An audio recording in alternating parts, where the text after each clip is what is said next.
The Ensemble podcast is intended for professional financial advisors. This content is created in partnership with our sponsor, Zurich Australia Limited, ABN 92 000 010 195 AFSL 232 510, and is limited to publicly available information. Before acting on any general advice, you should consider whether appropriate and obtain financial advice from a qualified financial advisor. Ensemble does not hold an AFS license and does not provide any financial advice or services or endorse any general advice. If a PDS or IM exists, you should obtain a copy and review it thoroughly before making a decision. Hi, I'm Andrew Rocks from Ensemble, and I'm thrilled to be bringing to you the podcast Engine Room that's devoted entirely to the practices or the business of financial advice. Over the course of the next many months, we're going to be interviewing Australia's best independent and boutique advice firms, their practice managers, their GMs, on what environment is conducive to being a best practice, how they keep talent, how they attract talent, and what the future of financial advice is. It's the Engine Room podcast. Welcome aboard. Zurich is proud to be supporting this episode. The Zurich and OnePath Advisor portal is more efficient than ever before, giving you access to 2 leading brands with 3 highly sought-after products, underpinned by 2 powerful underwriting engines, all with 1 simple sign-on, making it easier for you to do business and perform at your best. I'm Andrew Rocks, and welcome to another edition of the Engine Room. And in fact, this particular episode should be called the Engine Room on Tour, as we are now in sunny Maitland, up the highway from Sydney. A very convenient trip. I've dragged my sound guy, Kieran, all the way up and, bucket list stuff, an hour and a half with the sound guy sitting next to you on the way up. And why we're here is very special practice and quite an interesting guy.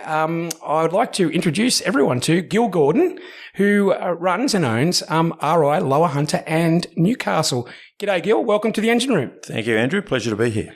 Now, Gil, I'm pretty G'd up about this because, quote unquote, you said, I'm going to struggle to hold you to the hour.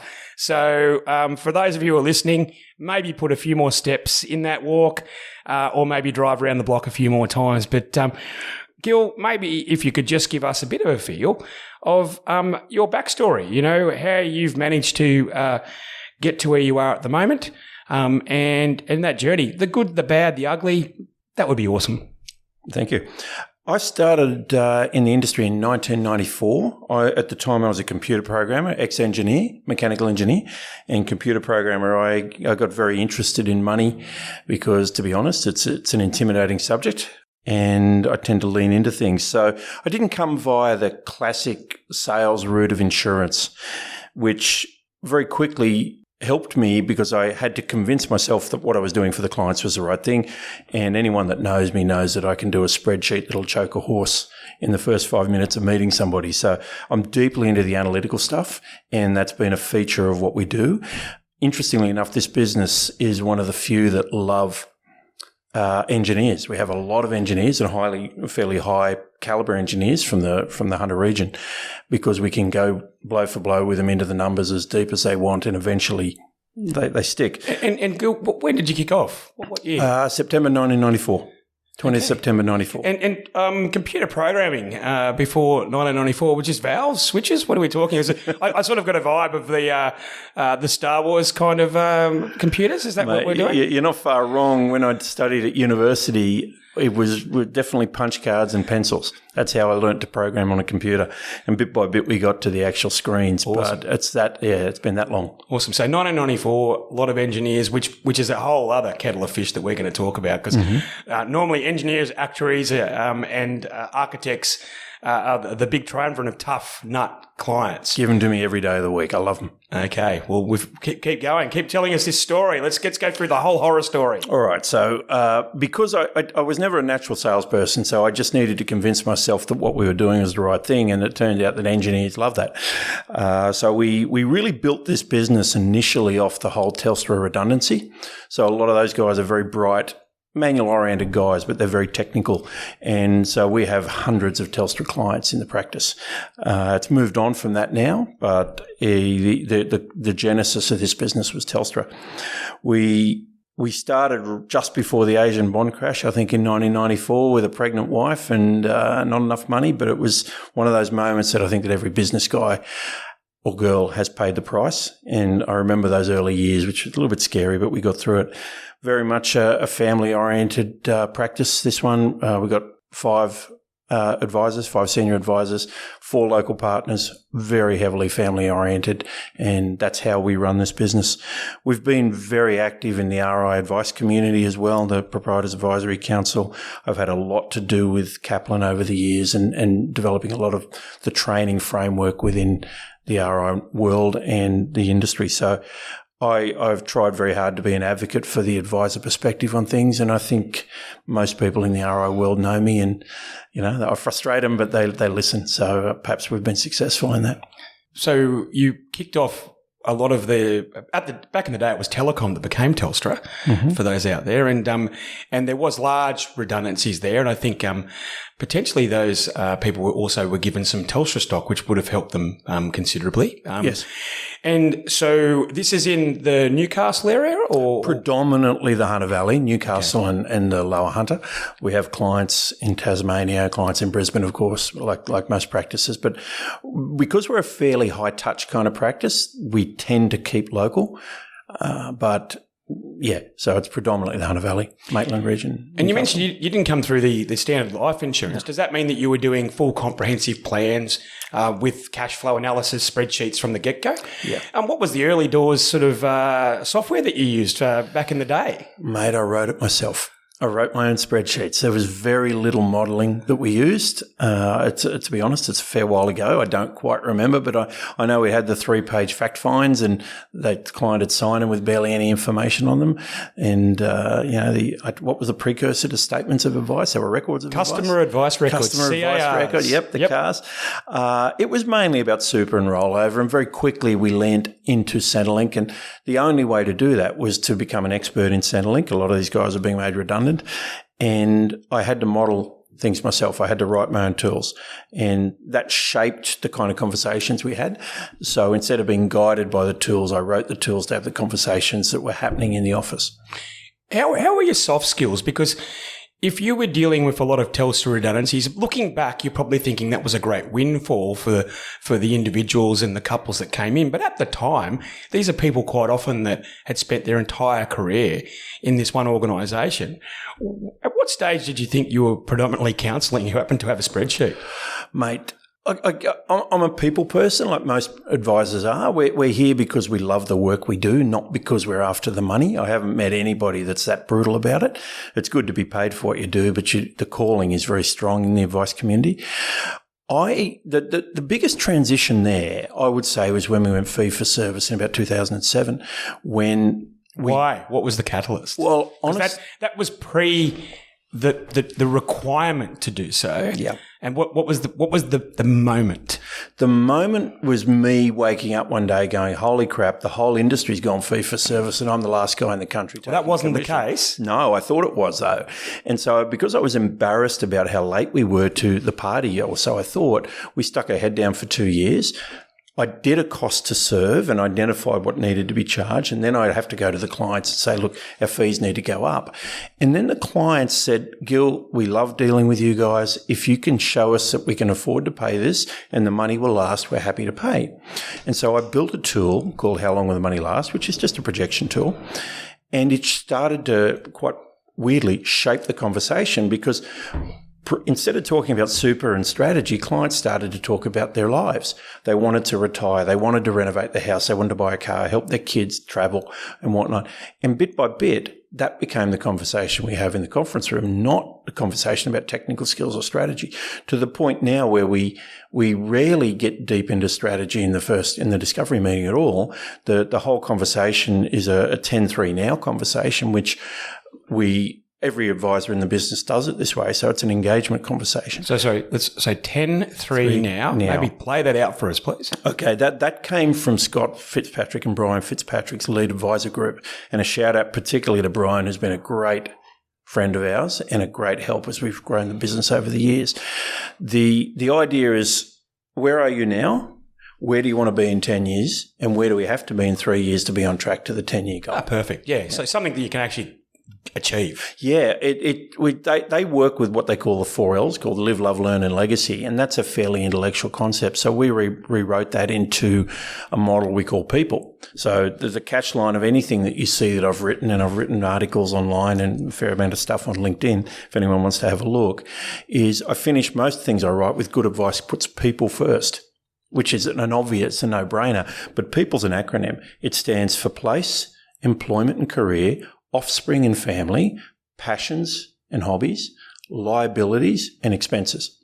So that acronym shapes a conversation. Tell me where you want to live. Tell me what your career, how long you want to work, whether you want to change, go back and study. Who do you love and what's the impact in your life? Tell me about the things you're going to do, motorcycles, renovating your house, travel, debt and expenses. And we've found that I've lost track that the conversion rate's phenomenal when you say, well, get to your money. Tell me about who you are and who you love.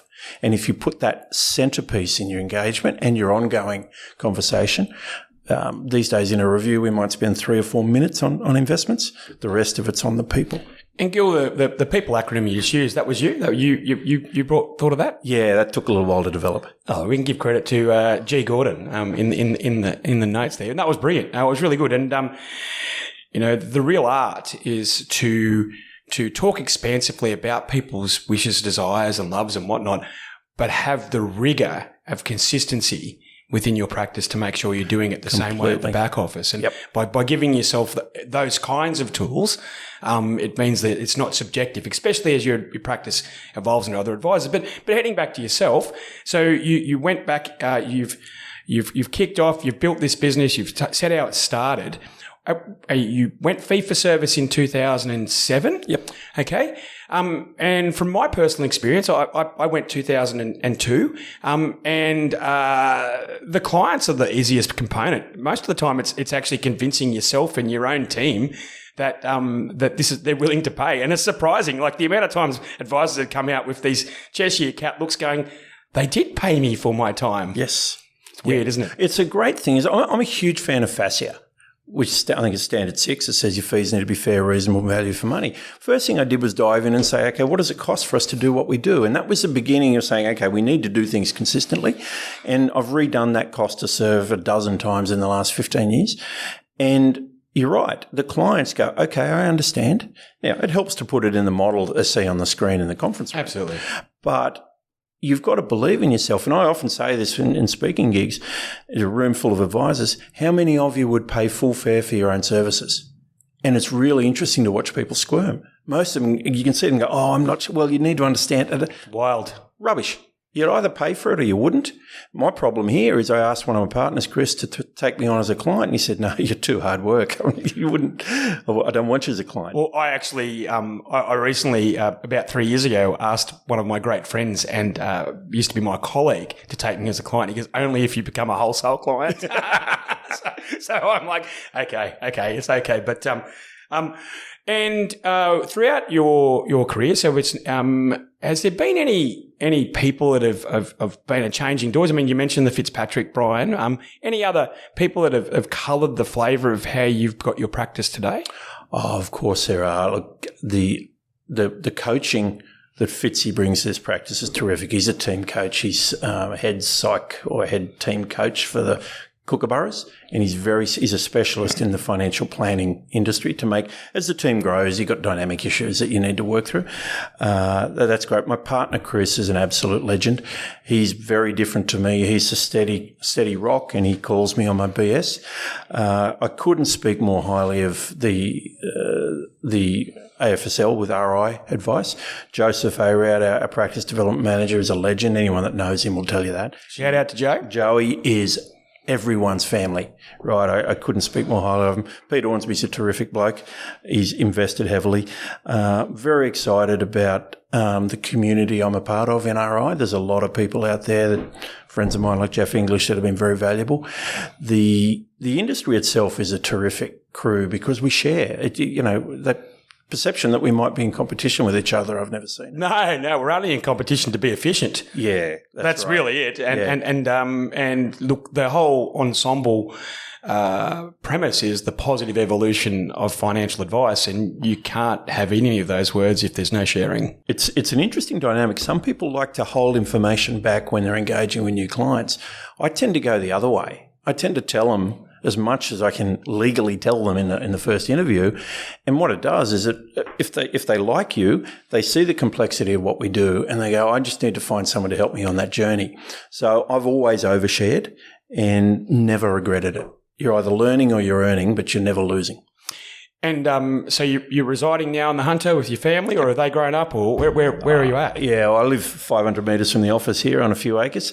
For everyone who's commuting an hour and a half to work, send your hate mail to the usual address. Well, it can be a burden. Like on a good day, it takes 90 seconds to get to work. Some other days it can take 2.5 minutes. We can cut this out. No, we've got 3 offices. One in Newcastle. Right. We've got a satellite office in accounting firms. We have 3 strong centres of influence, and we've got the big office here in Maitland. But to be honest, we've got 2 major offices in Newcastle and Maitland. So it's a Maitland. The Hunter is a terrific place to live. People that move up here very rarely move away. And it's always fascinating watching Sydney people come up here and look around and go, what is it? This place is undiscovered. And there's a reason. Yeah, well, it's and look, what I might sort of switch gears in a minute is talk about your actual practice per se. But before we do that, as I walked into your quite beautiful offices in a refurbished, looks like a couple 100-year-old dwelling, 170-year-old dwelling. And first thing I instantly asked is, did you buy the building? And you did, and it's been one of those things that I know that a lot of financial planners themselves spend a lot of rent over their 15, 20 and 30-year careers. And it was something that was quite prevalent. But do you regret buying the building, or are you happy with it? No, I'm happy with it. It's solid. It's something you can rely upon. Yeah. You own it. And the idea was that people get used to coming to a certain location. A friend of mine's a property guy. He said one of the things that he as a landlord does is he gets someone used to being there and then he ups the rent. This building is the way we want it to be. It's very warm. It's got fireplaces in it. Clients come and don't leave, which is exactly the vibe we want to create, this sense of they're coming home, not that they're coming to a glass and chrome place where they don't belong. So, no, love the building. My wife threatens to kick us out and move in here as a house. Well, you've achieved that warmth. But no, I just wanted to add that because we're talking about the engine room of how things are working, but we're also talking about how advisors over their careers position themselves as well. Because advisors sometimes are like plumbers of leaky taps, and they think about their own financial position definitely last, and it's good to do that. Now, with your particular practice, or this practice that we're currently in, how's it structured? Maybe give us a feel for the org structure, because I mean, you're one guy, but you're not the star of all the shows in this business. Not anymore. Yeah, for a while there it was, but we've got 5 advisors, 4 CFPs, 1 senior guy that could do it. He just doesn't want to. Got a general manager, Kate, who's been terrific. 2 senior client service managers. And this is a really strong concept when you're looking at an engine room. The need for the advisors to not run the business. Advisors are the talent and they're often the head of things, but our client service managers genuinely run the business. And they've got 2 client service support staff, and we've got 2 VBP in our team in the Philippines, and they're instrumental. They've been fantastic.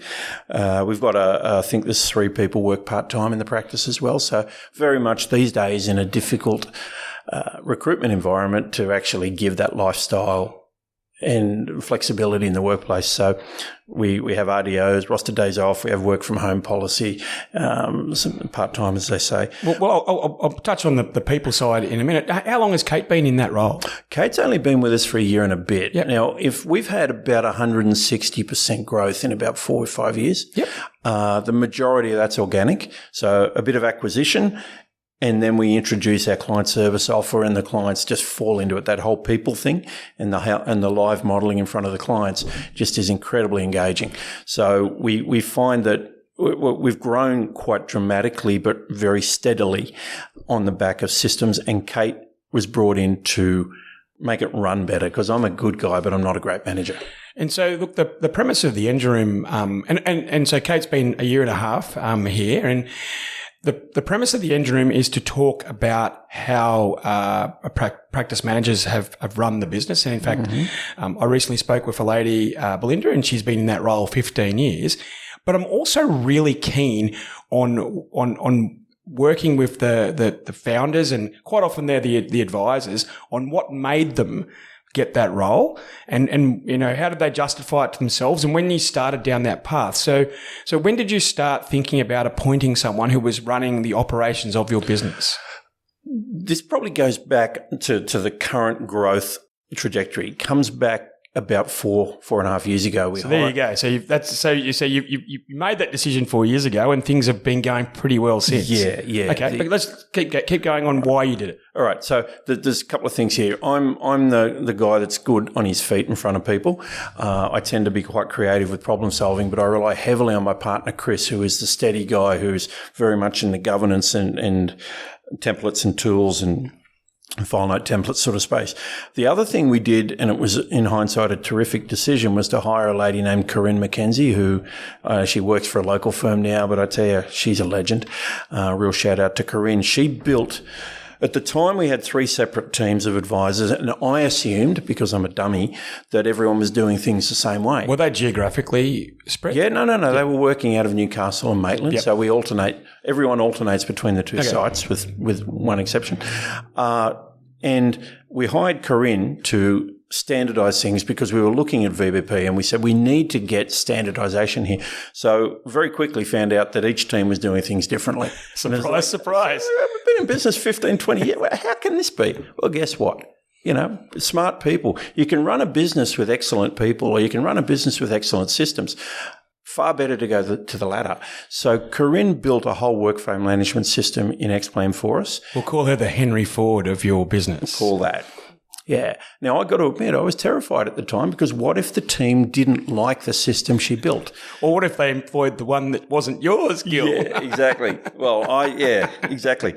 But they took to it like a duck to water. Beautiful. And if I said, no, we're not doing that anymore, they'd walk out the door that afternoon. So this idea of getting your workflow management right in threads in Xplan it's not negotiable. So what's the structure now? So do you have a pod system?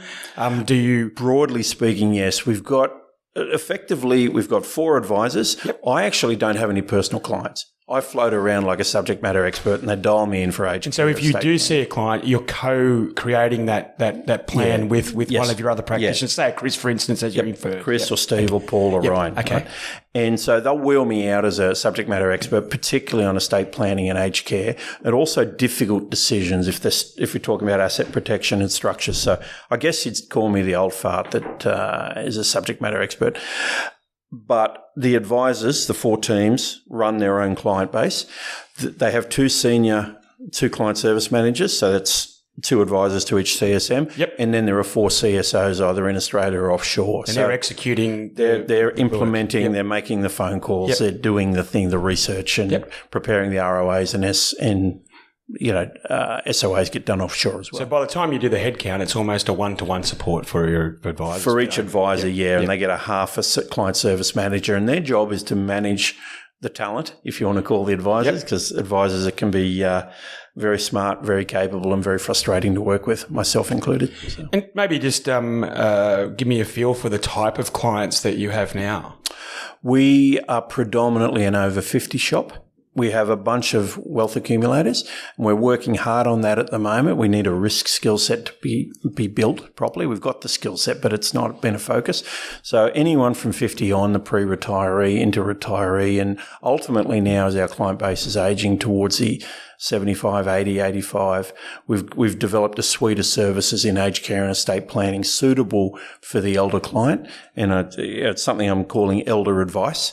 The lawyers love to talk about elder law, but there's a very different set of challenges for people on the shiny side of 75 to the early stage retirees, and it's a totally different skill set, and it's very lucrative. And also the gateway to the next generation of clients being their kids, that they get used to talking with us on mum and dad's dime. So it's a good place to work. It's just a different skill set. About 5 years ago, I was at a conference, and I think someone from JP Morgan out of New York addressed us, and they sort of said, well, we're now categorising the clients, usual pre-retiree, retiree, but we've actually got a whole division for over 80s. And we're now no longer treating them like we're treating the people from 65 up, because, as you say, it is different. And maybe what I'd like to do after I talk about the nature of the practice is really hone in on your passion, which is estate planning, because I'm of the belief, and my history was that those older clients, the best way to maintain your practice is ultimately to get referred down to their children, who ultimately will be the recipients of good financial planning advice that you've done, so that the next generation of financial planner, or alternatively, general manager, whoever else is a stakeholder in this business, views this as a real continuity rather than an endpoint. Would you agree? Yeah, totally. People have been talking about intergenerational wealth transfer for the last 30 years that I've been around. Never seen it. What there is intergenerational advice, where mum and dad need help and the kids are the ones that are actually leading the process. Get them in for 2 or 3 years as we go through aged care or whatever. They get very comfortable with competent advice, and then when mum and dad pass, we pick up well north of half the clients. They're very good clients too. They often come in with substantial super of their own plus their inheritance.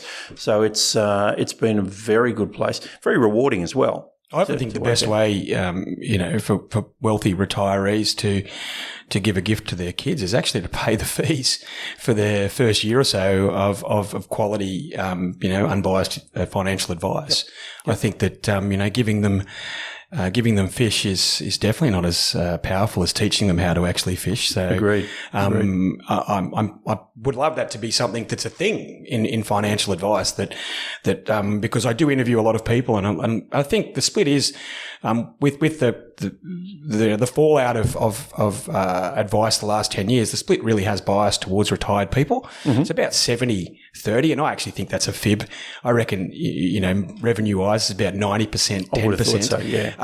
And that's great, but it's not great for an aging business model. So, having a real ability or making it common for the 70-year-old couple to bequest, financial advice to their kids should be a thing. Well, I mean, you've got to have a problem that the client wants solved. So if you're a 45-year-old and everything's going well, it's hard for you to make the time to come to see the advisor. If you're a 45-year-old and mum's got dementia, they're knocking on your door. They don't know what to do, and they need someone to guide them through it. And I've had 3 or 4 cases in the last 2 weeks, simple cases and incredibly complex cases. And what you're doing is solving problems, and you get to be paid for that if you do it well. But you've got to focus on people before you focus on product. This is one of the things I love about this space. It's not product advice generally in the older client space. It's services. It's Centrelink. It's aged care. It's estate planning. All of this is a service, a non-product advice service. And look, you're 15 years deep into fee for service, so you've refined your ability. And I often think that also, no one bats an eyelid when a tradie comes out and says, "I'm going to do it cost plus 30%." And I'm going to make the 30%. So, I think we are getting there. Now, back to your model of your lead advisor. Mm-hmm. They've got those types of clients. In a second, I'm going to ask where the clients come from. You mentioned you had satellites and whatnot. What's the role? When does the advisor or the AR's role stop, and when does the engine room take over in, say, for instance, taking on a client? So pragmatically, client calls here. The client service team book a first telephone call with the advisor for that briefing thing, and then they also book a first meeting, a discovery meeting. Yep. So the advisor will sit down there. There's a task thread kicked off from day one. Yep. So the advisor gets a series of tasks, and they click complete and take their file note, moves back to the client service team who do their bit, then comes back to the advisor. So it bounces around like the ping pong. But you're already getting the client service team involved in the relationship day one, with the client. Day one. Yeah, I think that's clever because it's hard to wean the clients off, the advisor post. It's the earlier you introduce it, I think the better it is. You're a team. Yeah. Completely. I mean, I signed a new client up yesterday, and we introduced the client service team as the people that manage the process. And, a bit of self-deprecating. They don't trust me with matches, that sort of stuff. And I'm not kidding. My daughter Kate works for me, and Katie has lectured me 3 times this week about making diary appointments in my own diary. She said, you stuff up the system when you do that. Don't do it. Don't even try it. Just to send them to us, because they have a series of threads that kick off, and we lean incredibly heavy into that. And just as a number, maybe I'm jumping ahead, ever since we engaged with VBP, and one of the great things about VBP is you're forced to standardise your handover. So I said to one of our advisors, Steve, a couple of years ago, and he picked up a yellow folder, which was a review folder. And I said to him, mate, who did that review prep for you? He said, don't know, don't care. And what he meant was, I know what's in it. I know that the quality's there, and it really doesn't matter who does it. Well, you're getting the Model T. I know what I'm getting, yeah. Right? And what we've noticed since we've got that standardisation right, and VBP gets a big shout out for this, that our advisor numbers, our client numbers per advisor have gone up by about 40%, and accordingly our revenue per advisor has gone up by about 40%. So basically, we've just been taking on more clients without needing to hire more staff, because we simply do more with less time, because the system actually works. It's customized to this practice. I'm not saying it'll be perfect for the next guy. I think it might be good, but what we did was we figured out how we wanted to run our business, and then we put a system in place, and we created massive efficiency, and it had a direct impact on the profit and the turnover, and by extension, the value of the business. And look, good to hear that's a positive outcome of that association. I think it also coincided with COVID. So you've had you've engaged an organisation that has made you get more efficient, and at the same time, we've had this reality that we need to have clear instructions, because there might be a world we don't sit next to each other for a period of time. Absolutely. And look, I've seen that rising tide really positively affect advice practices, and the other thing is the engine room in a business. And it's interesting that you've already jumped into the increase in profit and whatnot. Where I see the businesses driving their value is the advisors are what they are, okay? And they just want time and the confidence of what they say in a meeting gets done. But motivation's pretty easy. Just, would you like to see more clients? Yeah, I love clients. They're almost like all puppy dogs, and I was a CFP for 20 years, and I like clients, I like signing things, and it makes me happy. The real value driver and EBIT driver is that current bunch of people in your Australian office who are just doing things that they could be better, and they could be far more engaged with the client. Now, although they're not licensed, they actually can still build that relationship. And I think that's what you're inferring here, is that your team here in Maitland and Newcastle are doing a lot more touch points with the relationship, which has enabled you to go from a 40% increase in clients. So what would your advisors, how many family units, I think is the cool thing to say, would they advise? Technically, we have about 3.7 full-time equivalent advisors in the practice. I float around as a troublemaker, but the numbers have gone from about 120 as an average to, depending on which team I'm talking about, between 150 and 170 clients per advisor. Great. And look, that's for those advice practices out there that are sort of in and around that sort of 80 to 90. And we're talking, you're definitely not a low net worth business.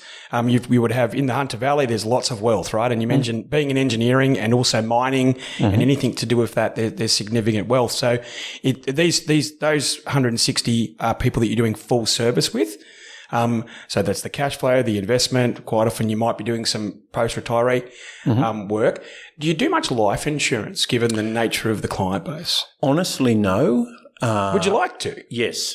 There you go. I don't normally ask that. I just thought I'd throw that in. The reason I say yes to it, I mean, we're very happy with the over 55 model, but and I guess as a call to action or whatever, if someone has those skills and wants to be part of a well-run business, we're very open to talking to that kind of advisor or anyone who runs their own business, because we've recently, well, not recently, over the last few years, we've built 3 or 4 really strong centre of influence referral frameworks.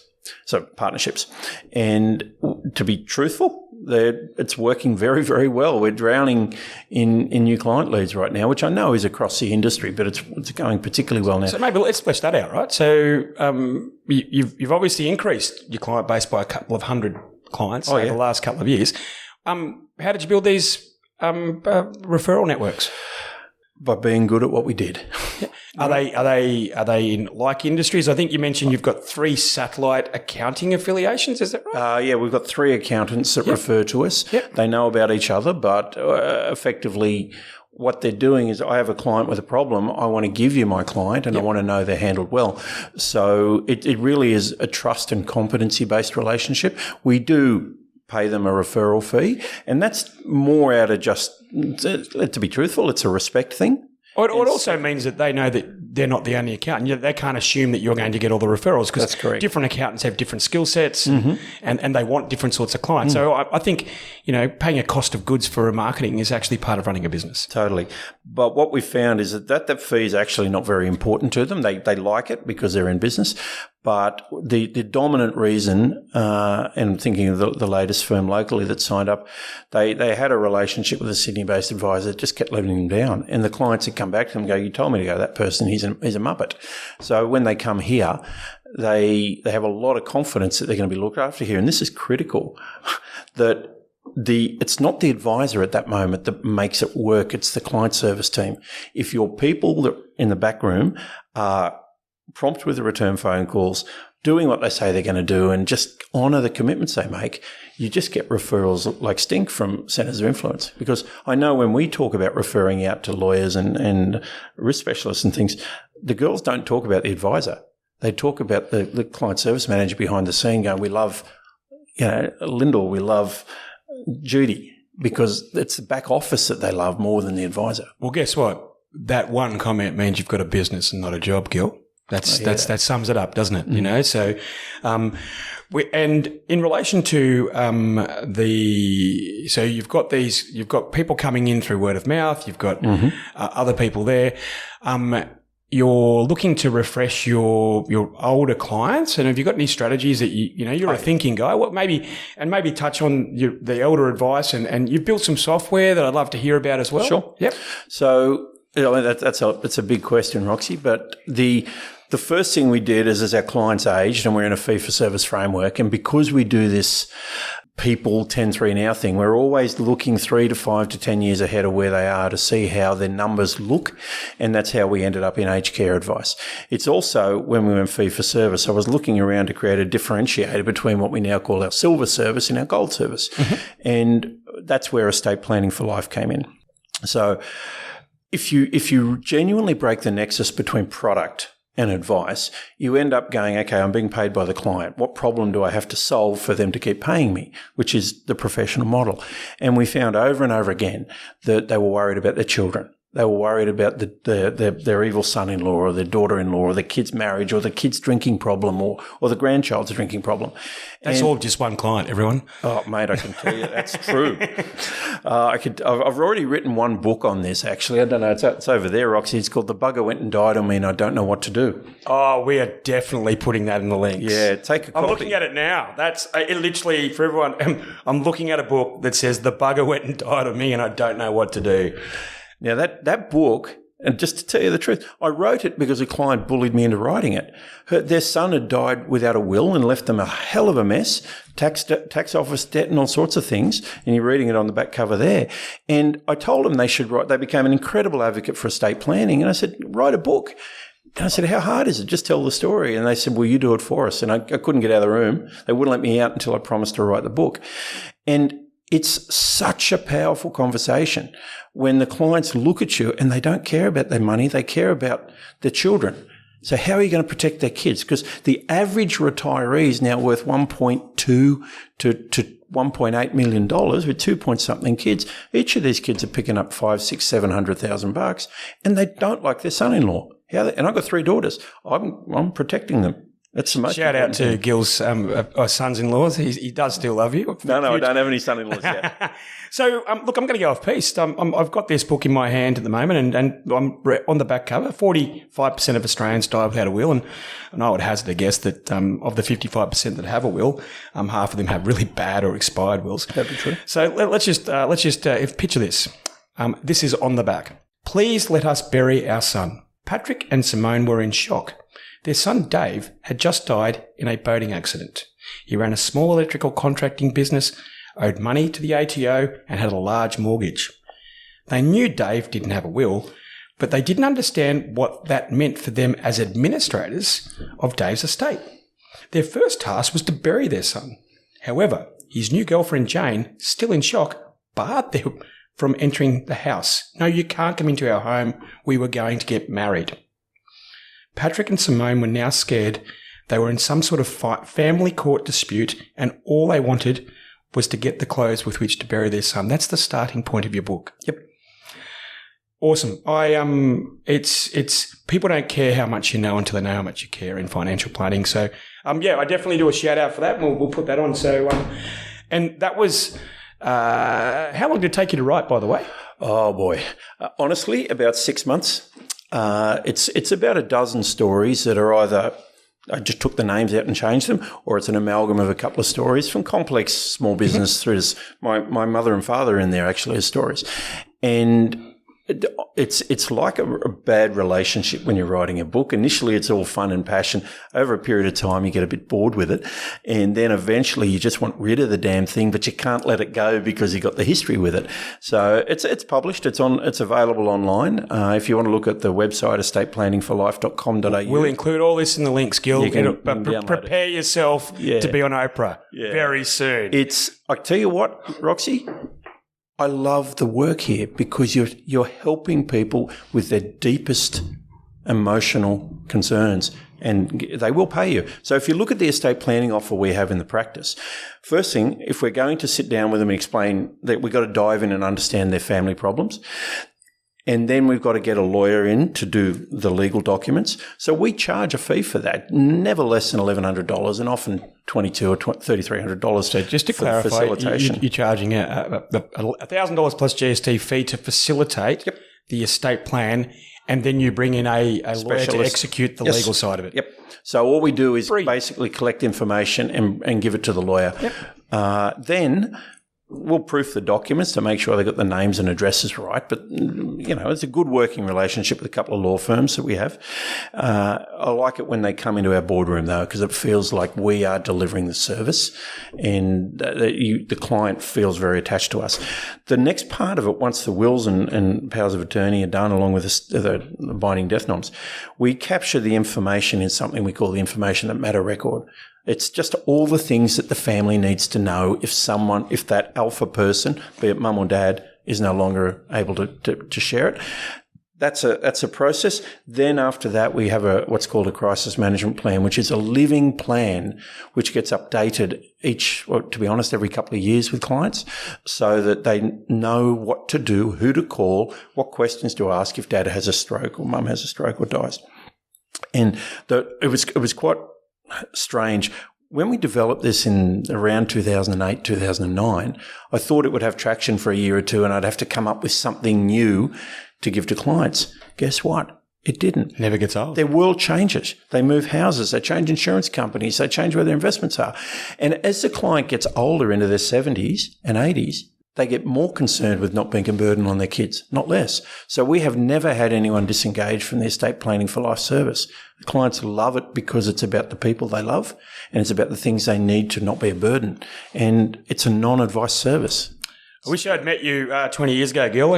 My practice that I founded in Announcer, we were very passionate along the same lines, and we even started a safe deposit service in the big safe at Westpac in Sydney, where we would run their documents and have a list of their documents, everything from marriage certificates to baptism certificates. That one comes in handy. You baptise your child and then, 12 years later, you want to enroll them in the local Catholic school and they're like, show us the evidence. Yeah. We started charging for that something like $60 a year or something like that. And I think Is that all? just for the safe deposit. But I think we end up with 3,500 of them. Not a bad little cash flow. Yeah, the safe wasn't the thing. At the time the safe was $2,000 a year or something. But what it was peace of mind. So yeah. But what I might do is that's really awesome, and we're going to include some links there, and I'd like to talk more, and maybe we can do a whole other podcast just into the estate planning, because we need it as an industry. There's going to be a lot of people that need to really work on that intergenerational wealth transfer. But whilst we're talking about tech, what's your tech stack in the practice? We're fairly vanilla, very, very cybersecurity aware, which was quite interesting. It had a lot to do with the drafting of the cyber policies in RI advice. But we use Xplan, and quite heavily. We could always use it better, but I'm pretty confident we're doing okay. Chris Neal in particular is an expert in this practice, and I can't speak more highly of Chris. He's been instrumental in the efficiencies we have. Chris knows how to program. He writes threads, and he templates and things. So we're heavily into Xplan, and the RI implementation of Xplan is very handy to have someone like that. You need because there is consultants, but that's a cost. Yeah, and they don't really get. No, you've got to be. Some get close, but they don't really get. Yeah, if you're in the room, and Chris has done this terrific work lately on our file note templates, so I can do a full review with a client, and I'm a bit old school with this. I like pieces of paper in front of me, but I can tick and flick the file note in 5 to 7 minutes as a full handover, and that's including switches and withdrawals and things that often fall out. And it's just created real efficiency. So we use Xplan. I'm still a heavy user of Excel in a lot of the things we do here, and particularly we're probably not going to go there, but the whole cyber security side's been a big focus for the last 2 years. We've had a lot of audits and a lot of penetration testing and things. So you've got your password management. Oh yeah, LastPass. LastPass and two-factor authentication and everything. All of that's good. We also heavy users of the Wealth Central system through RI. It's a terrific system for creating that engagement, that whole 10-3 now, people first thing. If you can explain to clients what their life's going to look like, and I think all good advisors do this, they actually start to do some coaching and forward planning with clients and say, you're going to be able to have what you want. Doing it live on the big screen in front of clients is life-changing for them. Especially when they can change the nuances and have it play out in front of them. And quite often when you talk about engine rooms and financial planning, we're talking very much about the machine, and a lot of people lose sight of the user experience, which is now called UX. Yeah. But not everyone wants to absorb information auditory. Some like visual, some like the feeling. So there's definitely clients who you have to have face-to-face meetings with because they're getting the feeling of the meetings. But other clients are very happy to have a phone call, hear auditory, and some just want the visual. But what I've learned over the years is that if you've got a couple, they are not the same. No. So people don't marry themselves. There's a whole thing I do on that. And so if you've got the multimedia methodology of presentation, and one of the criticisms of compliance is it's a very visual only method of delivering information. Totally. So if you're doing that, then you're missing out on one of the two people, and surprise, surprise, when they don't engage as much. It's a long conversation because obviously all the governance framework that we operate within is product related. Yeah, actually, like if you take the time to read, you read the legislation that we're governed by, and you're thinking to yourself, this doesn't sound like something that I'm involved in at all.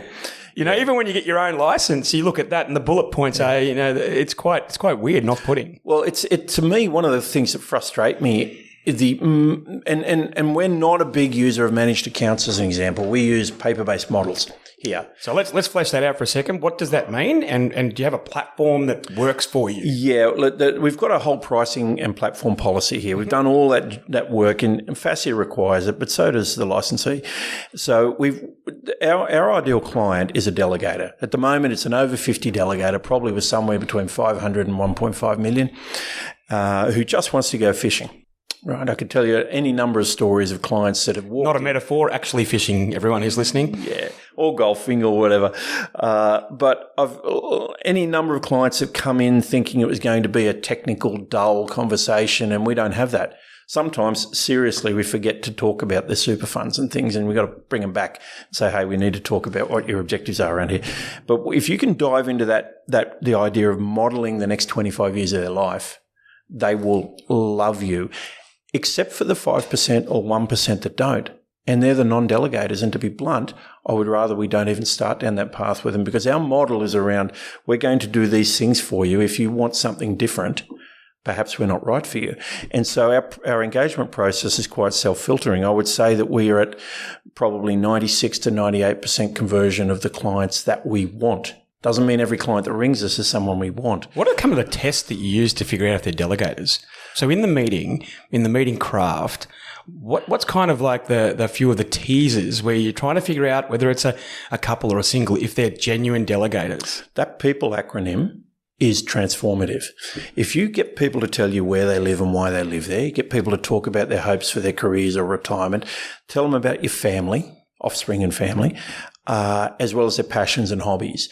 If they're not enjoying that conversation or allowing you to have that conversation, if they're closed. Yeah, if they're closed, because they want you to talk about how you're going to manage the money. They want to talk about the fees. They want to talk about the returns. Well, guess what? And I say this openly, we're actually a bit dull. When it comes to your money, I'm not taking risks. When we bought the RI Newcastle business in 2018, we inherited a bunch of clients with a small direct equity portfolio on wrap accounts, right? And I'm sure that was done because it made the fees look good. COVID hit in February 2020. Those clients were down 18%, 70 to 75% asset allocation in direct equities, right? The same asset allocation for the model portfolio out of Insignia. And this one, I'll give a shout out to Matt Olson.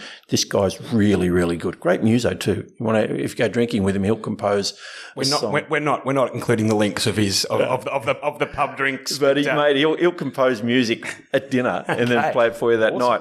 But those models, same asset allocation plus or minus, were down 3% when COVID hit. So our approach here is to be fairly dull with the way clients manage their money, because we don't want them to be worrying about it. So you draw the graphs and the pictures, but if the clients are focused on the portfolio, the performance, the technical side, they don't quite fit us.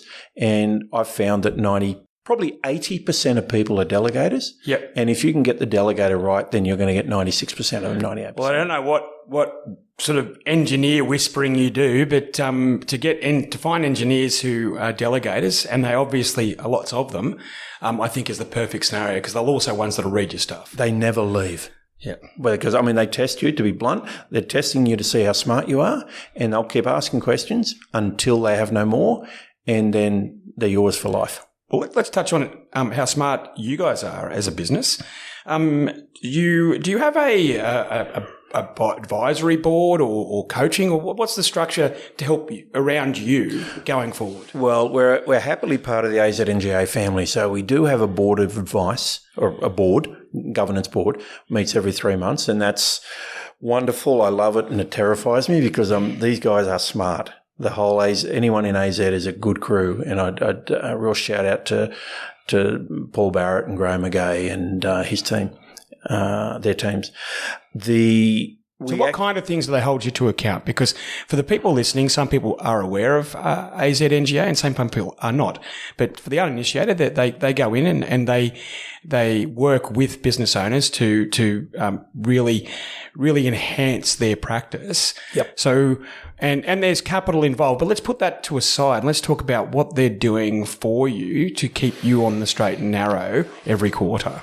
So obviously we have very good board reports and, financials. Is this the first time you've had to report to someone other than yourself? Yeah.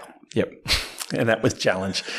He's clenching his fist here for everyone who's not getting the visuals. I'm just joking. No, Brian Fitz talks about it. There are people that are accountable and people that are responsible. Think of it as a football player. Give me the ball. Trust me, I know what I'm doing with the ball. Monday morning quarterback me. That's something that I've had to learn how to do. learn how to actually be accountable for my decisions. They couldn't be more supportive. These guys are very experienced. Graham used to run Count Plus, and Paul Barrett obviously has been around the industry forever. But they ask the right questions. I've never found them anything other than supportive. They've got a great team behind us that help us with M&A opportunities, that help us with business model sort of stuff, hiring, recruitment, marketing. They've done a huge amount for us. What they haven't done is interfere. You know, they're not in here telling us how to do this or that. They're a great partner because they ask us to have a plan, and then we explain the plan, and then they back us when we implement it. And it's been a very good relationship, as well as creating, and this is a big thing, as well as creating a succession plan for the business. So they've got the money and they're helping us with, you know, acquisitions and things like that. But they also create the employee share plan where the smaller partners and the senior people in the business have got an equity participation plan, which is terrific. And how does that look in your practice? You know, you've got a couple of advisors, some other team. Have you got any other owners in the practice? Well, there are 4 local partners. Right. I'm the major shareholder locally. AZ&J has a large percentage of the business, and then it scales down, I think, from about 14. Sorry, it was 14. It's probably now around about 8 or 9, 5 and about 3%. So you've got a cohort of people working indeed in the same building who have a vested interest in making sure that you're making more than you spend, that the risks of the business are such as client complaints are nil, and that the growth and future trajectory is sound, correct? Yes. We're all aligned. And again, these are talented people, which means we don't agree on everything. But we've got a very healthy, we meet every 2 weeks with a leadership meeting. It's a leadership advice meeting. And we sit down and we go through an agenda of things that have to change, projects we're working on. Ryan Muir gave me a book a couple of years ago called 4DX. 4 Disciplines of Execution. Now, it's not lightweight reading. If anyone wants to know why they're not getting stuff done in their business, read the book, try to implement it, spend a year learning how to do it wrong, and then the second year you tend to get better. But it's a terrific book for 4DX. Or become part of the ensemble network and learn from other people's mistakes. That's another way of doing it, everybody. Bingo. So on that, let's talk about the people. So you've got not just employees, you've got team members, they're owners in the business. You've got, which means you've got people around you. You've also then got people holding you to account. You've got a corporate rigor, That's true. Which is making sure that there's no imperceptible drift. You've got a real purpose around the clients, but maybe get a feel for, I'd like to know, why people join your business, why they stay and why they grow. So why would someone, join your business? What sort of person would come into your orbit in the local area or indeed remotely? We've got a good story to tell there. If you look at Heather, Heather's in her 70s now. She does some back office accounts and client reporting. She's been here 24 years. My partner Chris has been about 22 years. Louise, our paraplanning manager, 17. Ryan and Steve have been here, I think, about 11 and 15 years or something like that. Olga's been here 10 years.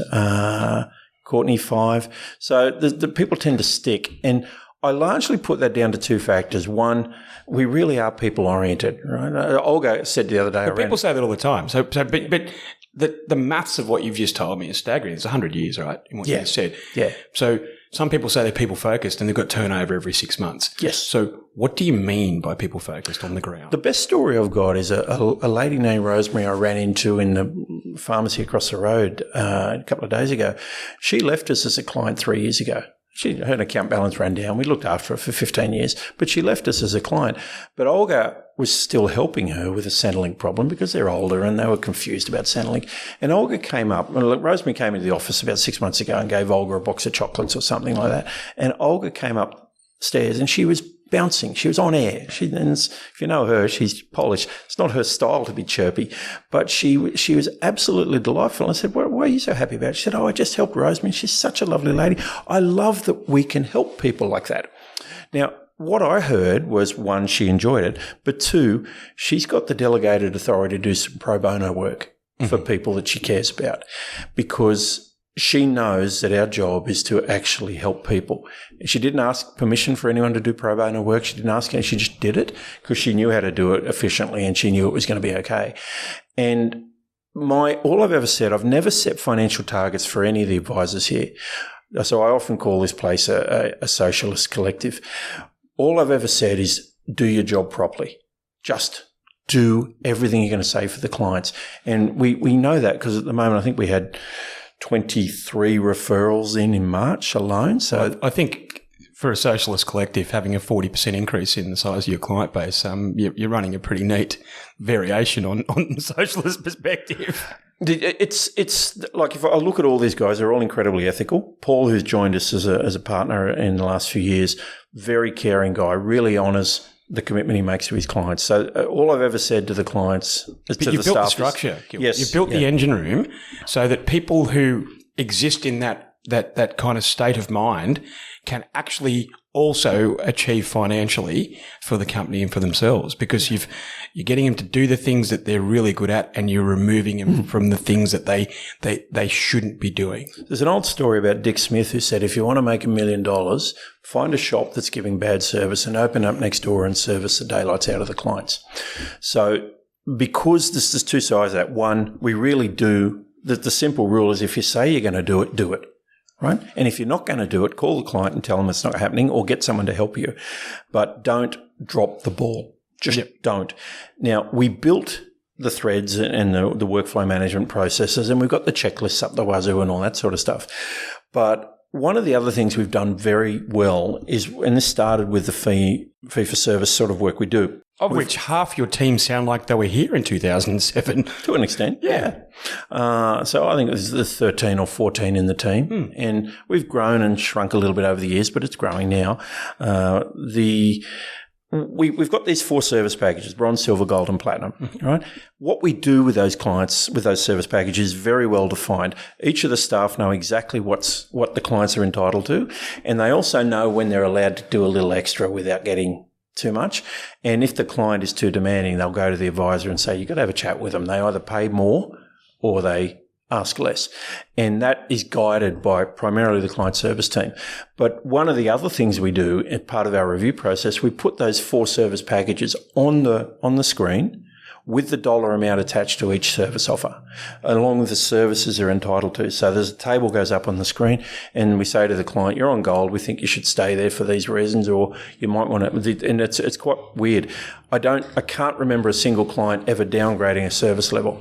It's always the advisor saying, look, I don't think they need to be on gold. I want to push them down to silver, which is straight out of the Fascia playbook, that we've got to identify what we charge and what we do, and we've got to be ethically comfortable that that's right. And so to answer, why do the people stay? Why do they come? Because my guys are honest and ethical. And we actually have a business model that actually honours that. I know that sounds a little bit highfalutin. And how do you think? So you mentioned that you're getting some assistance with mergers and acquisitions. Mm-hmm. So how is that going to play out when you're bringing people in all at once? This is going to be tough. Oh, mate, that's a magic question. How do I assess the culture of someone I'm talking to? And mate, that's lots of coffee, lots of chats. When Paul came in with his client book a few years ago, I'd known Paul for many years. We'd played soccer together, and I judged him to be one of us, if that makes sense. Right. And his clients, it's interesting when Ryan came back, but it is quite interesting when you bring these clients in. This has been our experience. Our service levels are so much higher than the classic financial advisor who simply sends a report, talks to the client about technical things that the clients either don't care about or don't understand. Well, we talk to them about their family and their children and their holidays and their cars and their renovations on their house. And that is the centre of our conversation. And we have found over and over again that clients, when they understand the service that's available, when they understand the conversation we have, we explain the fees openly and honestly, and then say, look, if you enjoyed that, that's available at this service level. And the clients almost universally, and I'm thinking about the RI Newcastle book we acquired, we were seeing 100%, 200% fee upgrades from clients that were used to an investment conversation rather than a people. Well, you're meeting the market. You're giving them what they want rather than what you think they want. Now, when you with your actual your team, you've got 2 offices. Do you have a work from home or a hybrid policy at all? We do. We particularly post COVID, there's a few that wanted to work from home. There's a few that did not. They don't like we can work home. One of our client service managers, she lives 2 hours north of here. Yep. So she comes down once a month. So people can work from home 1 day a week. We have a rostered day off policy as well. So once a month, people can work extra hours and take time off. So it's all about adapting to be that employer of choice. And given that that's the case, what do you mentioned you have a fortnightly sort of leadership meeting. What other meeting cadences do you have in your office? And I'm assuming that given the previous answer, you have electronic meetings like Microsoft Teams or Zoom as well. So maybe sort of what are the cadences of the meeting for the engine room? Right. And what's the general format that you utilize? The workflow management threads out of Xplan create task lists for everybody.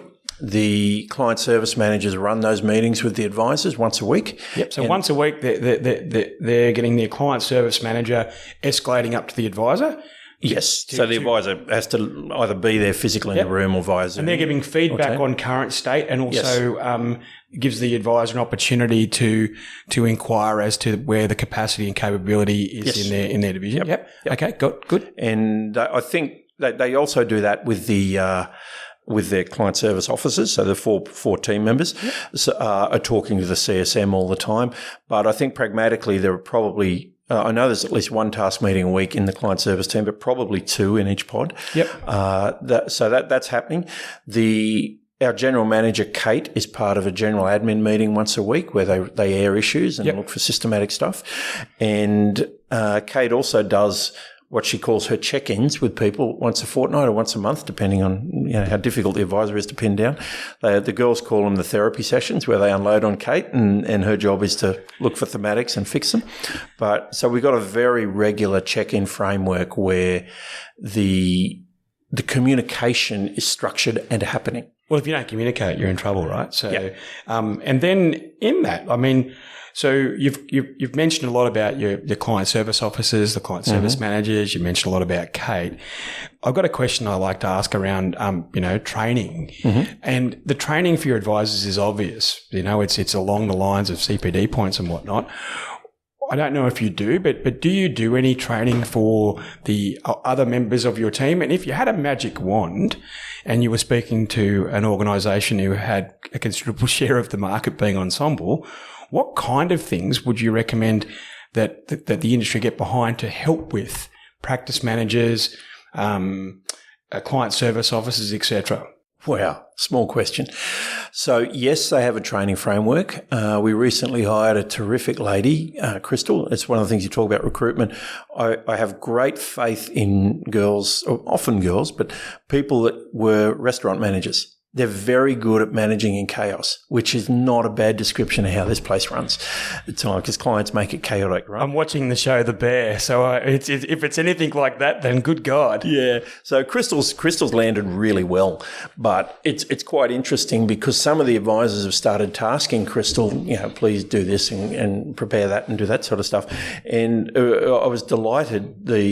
I got feedback from 2 people going, leave her alone. We have a whole training program. We are teaching her the job week by week, and you're asking her to do things that she hasn't been trained in yet. Please copy us in if you're going to do that, or send the work to the CSM, and so that she can judge whether Crystal's capable. And Crystal, is a very intelligent woman, is just eating it up because she's being trained in a structured way. So that's your training. That's what you've done. And yes. Credit to you, right? And you obviously do a lot right to keep people in the business that long. What do you think the industry should it needs a certificate 3 in client management, financial planning management. We need a TAFE course, like they do in like a certificate, which then we need a career path for the engine room. It's part of my passion. It's the reason I signed up to do this. A certificate as an entry point. You mentioned you've done some work in the education Kaplan before, broadly the education. And that would give a minimum standard to the engine room. And if ASIC's all concerned about minimum standards, then the person who deals with the client actually volumise more hours than the advisor. Probably needs to have some rigour around what they do. I would love to see a sort of DFP level, maybe TAFE level sort of course. That's an idea I kicked around with my daughter Kate, that if she ever got sick of working for someone, she could build a framework, sounds like where Ensemble's going, where you are training and accrediting client service officers who walk into it understanding super, understanding tax, understanding X-Plan, understanding workflow management, understanding how to manage diaries and liaise with clients in a structured way. It's a whole skill set, but we're just the whole industry skewed on product advice. It's the engine room that matters. And I was talking about this with the CEO the other day, Peter Hornsby, that the first person, and this is where VBP has such an opportunity, and I think is doing well, to come up with a best practice model for how you should run your business. And that includes operating threads and operating frameworks and reporting guidelines in the engine room side, as well as service packages and, processes to produce ROAs and SOAs. Look, I completely agree. And there's the theory and presenting the theory, but you still need the people. And when I look at what team members want, they want not only to be remunerated properly and good culture, but they want a genuine intellectual career path. Yes. And I just feel there's a yawning gap in our industry, financial services, for those other people. So yet again, we might look to take this conversation up in another field, but Cert 3, Cert 4, whatever you do, would be a fantastic thing. And could you imagine if someone knocked on your door saying, "I've just finished, or I'm about to finish my Cert 3 in financial planning admin"? That girl wouldn't be allowed, or girl or guy, right? Wouldn't be allowed out the front door before she got a job offer these days. That's right. And look, full disclosure, I'm involved in virtual business partners, and it's something that we've been doing for a long time. But we did that because we wanted to be able to demonstrate competency for people. But we've often wondered that it should be something more universal. Now, let me change some gears. You mentioned that a bit of a pro bono, and quite a lot of practices have sort of a charitable style of thing, and you can either donate time or money. So you've just mentioned that you do allow pro bono work, which is donating. Let's be brutally honest, because it's time. Mm-hmm. What other charitable do you have a structure for that? Yes, we do. It's pro bono is I won't say a soft spot or a sore spot. I've tried several times over the years to get a genuine pro bono framework up with the university, with the Salvation Army, and the legislative framework we work in makes it so hard to do it. Yeah, agreed. Because it's just hard. Yeah, it's just hard. You've got to document everything instead of giving it. Perhaps under quality of advice, it's going to get better. We'll see. But this office supports the Smith family as an office, but also the team members get to make a donation every year to the charity of their choice. It's a part of their package, I guess you call it that. Oh, wonderful! So is it a set time of the year? Or is it it reviews. So we're coming up to now. I think it's up to $500 per person. I think you've got to work 5 years to get $500. Yeah. But the guys I'm a big fan of Salvation Army. I ran the Red Shield Appeal locally for many years here. It's terrific, and we support Carrie's Place here locally, which is a battered refuge for domestic violence. I know Olga he was very passionate about rescue animals and things like that. Mm-hmm. And so each of the guys get to direct some money every year to a charity of their choice. Awesome. And look, all of these things go into the thread of the people side of the business. And you've even got a structure for your charitable giving in case that, people didn't pick up on that. It's a tenure based and you've got a structure there.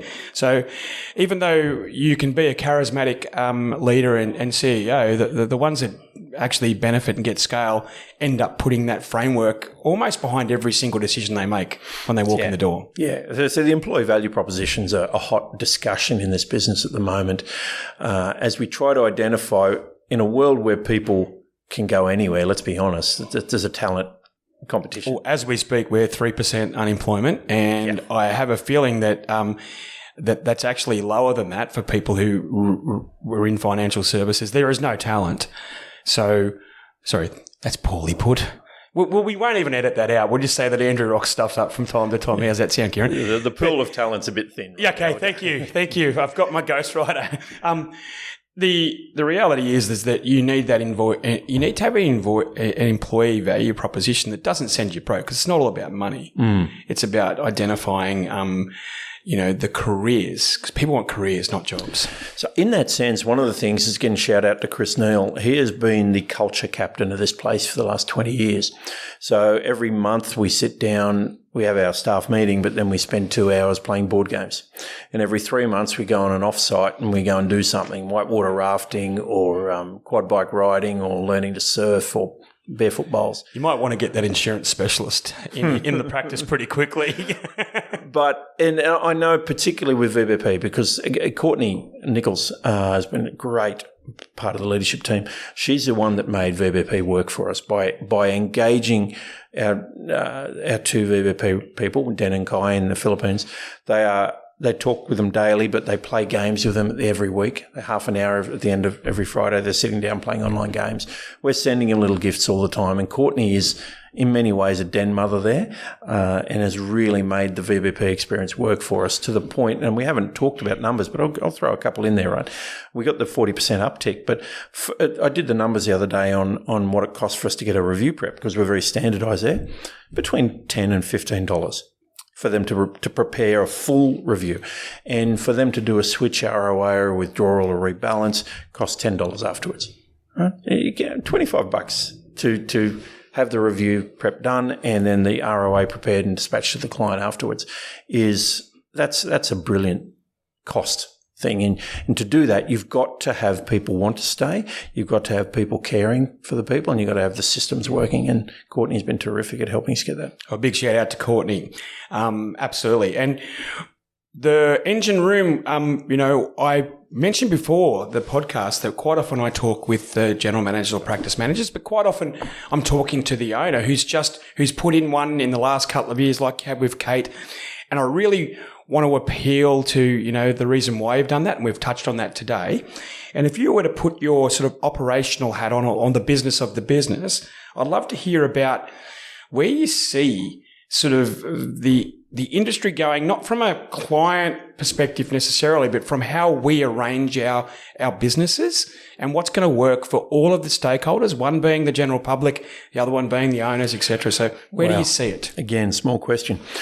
Honestly, I think the business breaks into two types. You either have a business at scale, which is probably turning over 2 million plus, that can afford to build the systems and runs on excellent systems. You then have the alternative practice, which is somewhere between 500 and a million in turnover, which you call it a small family practice, very much a lifestyle practice where it's able to run on really intelligent people with decent systems, but you take that person out, the whole thing grinds to a halt.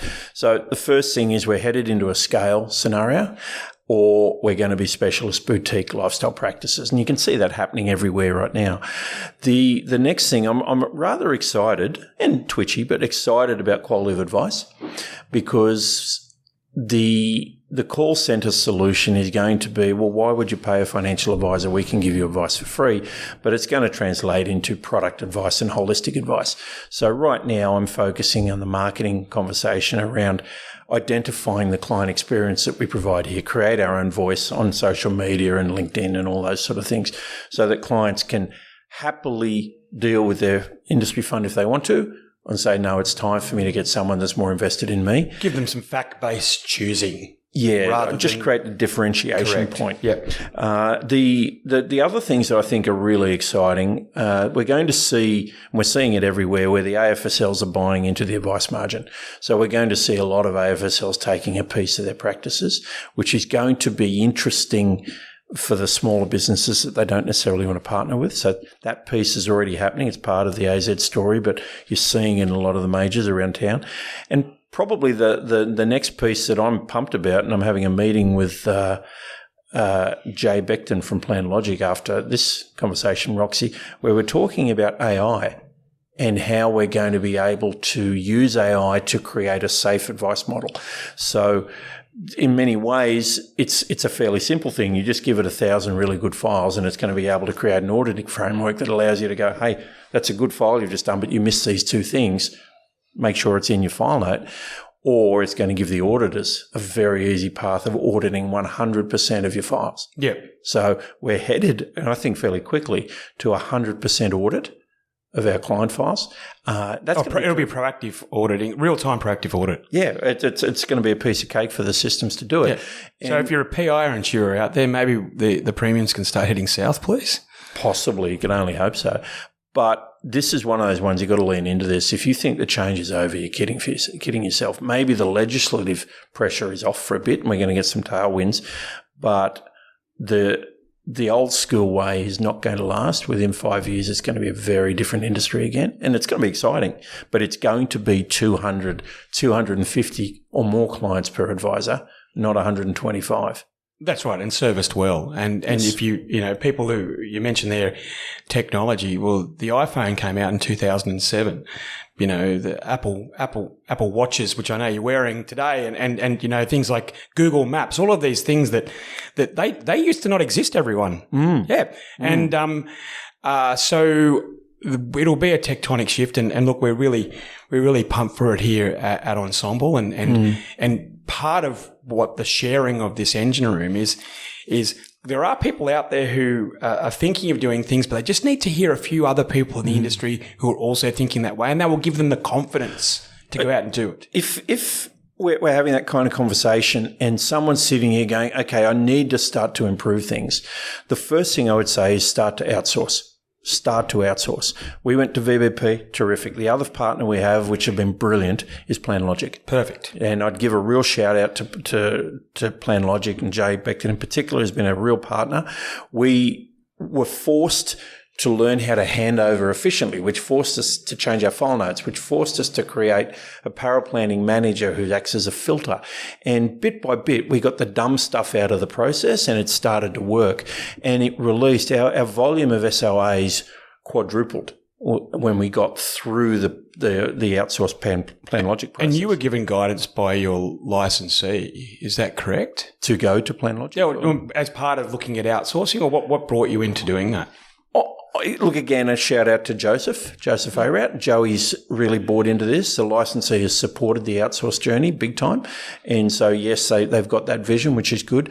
But it was one of those ones where it was an idea on the shelf that we could grab. Once you grab it, it's not just a matter of going click, tick the switch. You have to lean in for 6 months to learn how to make it work for you. And Jay will often talk from PlanLogic about conversations we have that led him to modify the way their electronic submission documents, because I was pushing him to go, mate, I don't care what you need. This is the way I need to give it to you. So it was real partnership between us that improved things.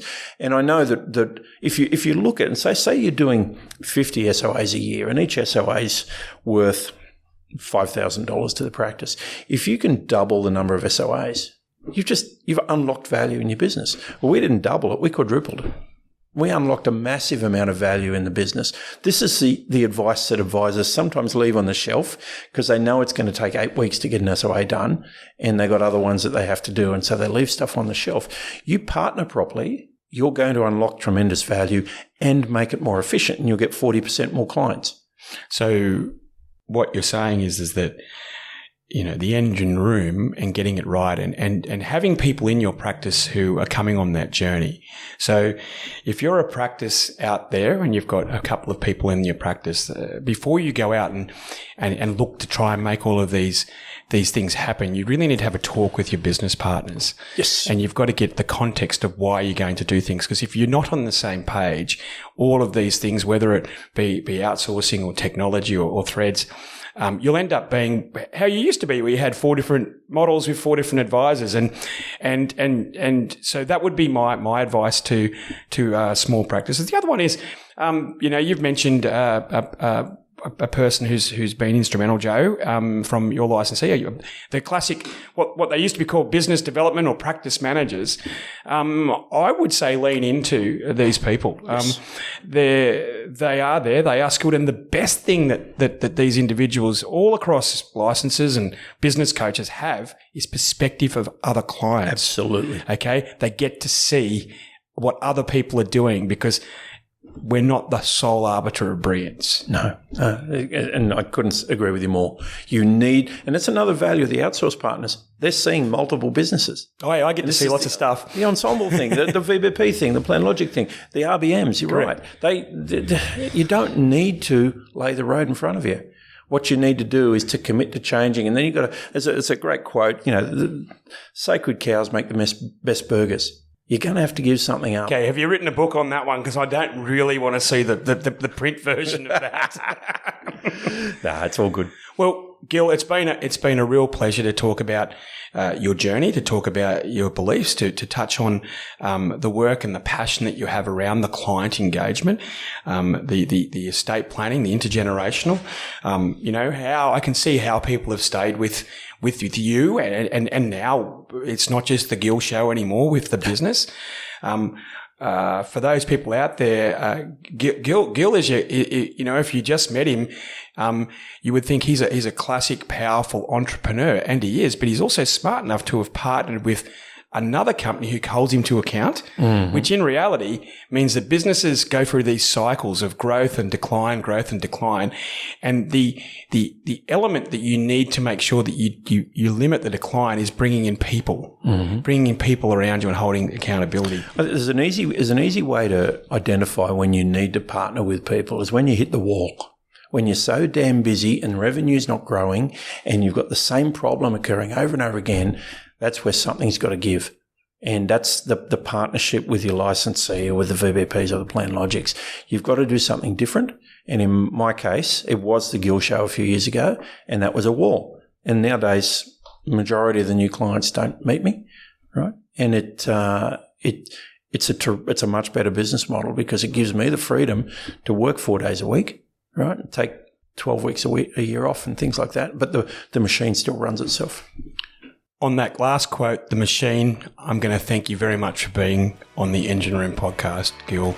It's been very informative, and we look forward for new chapters, and I'm sure we'll talk about them in the future. Thanks, Cheers, Rob. mate. Take care.